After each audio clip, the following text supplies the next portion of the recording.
Well, this morning we are learning about a shift in the Earth's inner core that sounds like the plot of a Hollywood blockbuster. Scientists say our planet's solid core, which is actually disconnected from the rest of the Earth's layers, may actually have stopped rotating and could even reverse course. This is a new study. It was published Monday in the journal Nature Geoscience, and its authors, who are based in Beijing, took a very close look at the seismic waves from earthquakes that have passed through our planet's core since the 1960s, and that is how they were able to calculate the speed at which the inner core is spinning. Are you confused? I am.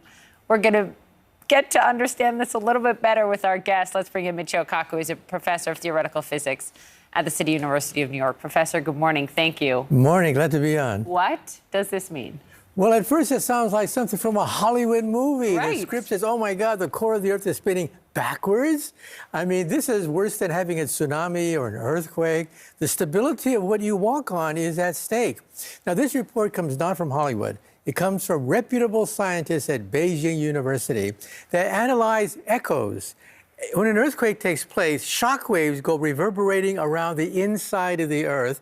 And by analyzing these echoes with computers, you can recreate a model of the inside of the Earth. And sure enough, the core seems to be about to spin backwards. Okay, but I read that this happens every 70 years, so we don't need to be alarmed? That's right. The bad news is that we know very little about the core of the Earth, very little about what's underneath our feet.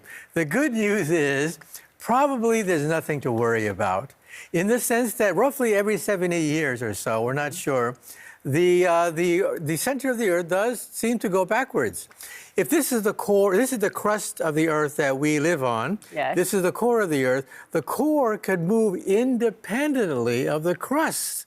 That's the key. So the part we're on never moves in reverse. Yeah, so the core of the Earth sits in a pool of like molasses, and it's able to spin independently of the crust of the Earth. So, in other words, don't lose any sleep over this. Probably it's a natural cycle. It takes place probably once every 70 years or so. But we need more data because this is new territory for us. Yeah, why do we need to know? I mean, they spent a lot of time, they studied earthquakes back to the 60s. Why is it important to know more about this? What are the implications? The implications are potentially enormous because think of continental drift. Sure. Why are the continents moving away from each other? What is driving it? And also earthquakes, the whole nature of the stability of the planet itself. We know very little about what's underneath our feet.